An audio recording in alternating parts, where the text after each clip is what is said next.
চিংড়ি ফ্রাই বানাবো। চিংড়ি ফ্রাই বানানোর জন্য আজকে নিয়েছি কিছুটা অল্প পরিমাণ চিংড়ি মাছ, পেঁয়াজ কুচি, রসুন কুচি, কাঁচা লঙ্কা একটু কুচি, এগুলোকে ভালো করে ঝিরিঝিরি করে কেটে নেওয়া হয়েছে। আর দেওয়া হয়েছে আলুটা কড়াইটা গরম হলে তেল দিয়ে আলুগুলো দিয়ে ভালো করে ভাজা করে নেওয়া হয়েছে। দিয়ে এবার চিংড়িগুলো দিয়ে দেওয়া হয়েছে।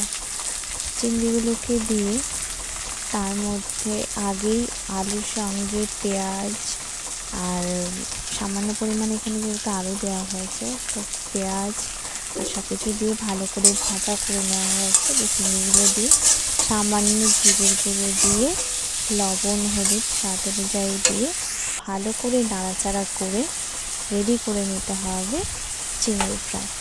আর একটু আরও স্বাদ আনার জন্য আমরা চাইলে রসুন বাটা দিতে পারি, কারণ রসুন বাটা থেকে এত সুন্দর একটা গন্ধ বেরোয়, আর গন্ধটা খুব ভালো। আর যেহেতু চিংড়ি ফ্রাই করা হয়, চিংড়ি ফ্রাই দিলে এটা আরও সুস্বাদু হয়ে যায় খাবারটা। আর স্বাদ অনুযায়ী লবণ দিতে হয়, দিয়ে একটু ভালো করে নাড়াচাড়া করে নিলে তেলে, এটা আমরা যদি ননস্টিকের কড়াইয়ে করি তো তাহলে অল্প তেলেই হয়ে যায়। আর যেহেতু এমনি কড়াইয়ে করা হয় তো একটু তেলের পরিমাণটা বেশি দিতে হয়। তো চলো, এই তো আমার রেডি হয়ে গেল চিংড়ি ফ্রাই।